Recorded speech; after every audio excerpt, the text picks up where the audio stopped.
નમસ્કાર, હું છું પ્રિયા અને તમે જોઈ રહ્યા છો જનતા કી જાણકારી ન્યૂઝ। નજર કરીએ આજના સમાચાર। થરાદના કોચલા ગ્રુપ પંચાયત વિરુદ્ધ રજૂઆત। સ્થાનિકોએ થરાદ કલેક્ટરને કરી પંચાયત વિરુદ્ધ રજૂઆત। 3 વર્ષથી ગામમાં વિકાસ અટકી ગયો, ગ્રાન્ટનો થઈ ગયો છે દુરુપયોગ। બનાવેલ સીસી રોડ પણ ગોલમાલ કરી ગેરરીતિ ખુલ્લેઆમ। ગામ સભા બોલવાઈ નથી, અનેક ઠરાવ બદલી ગામને અંધારામાં રાખવાનો આક્ષેપ। થરાદના અનેક ગામડામાં વિકાસની ગતિ તેજ, ત્યારે અહીંયા ગતિ જ થબ્બી। અરટવા અને કોચલા ગ્રુપ ગામ પંચાયતના અણધડ વહીવટીના વિરુદ્ધમાં રજૂઆત।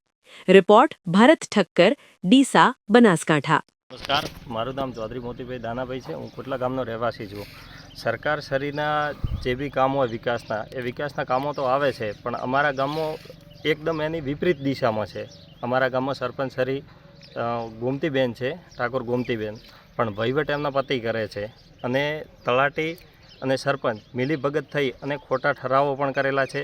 વિકાસના કામોમાં તમે જોઈ શકો છો કે આ પાછળ તળાવ છે, તળાવ ખોદવાની સરકાર કામગીરી આપે છે, પણ આ તલાટી મિલીભગત કરી અને બૂરવાનું કામ કરે છે સફાઈની યાર્ડમાં।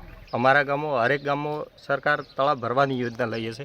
અમારા ગામમાં માટીથી તળાવ ભરાય છે અને તમે આ બાજુ શાળા જોઈ શકો છો। શાળાની એક્ઝેક્ટ સામેની સાઈડ વેસ્ટ કમ્પોઝ કચરો પડ્યો છે। એ કચરાનો કોઈ દિવસ નિકાલ કરતા નથી। જે વિકાસ કરવાનું છે એ નથી કરતા અને નથી કરવાનું એ વારંવાર કરે છે અને ખોટા ઠરાવો પણ અગાઉ પણ કરેલા છે। આ બાજુ આ સફાઈની કામગીરી તમે જોઈ શકો છો। એ સફાઈની કામગીરી ઝીરો છે એમની, ને ખોટા બિલ ઉધારી અને મિલીભગત કરી મોટું ભ્રષ્ટાચાર કરેલું છે।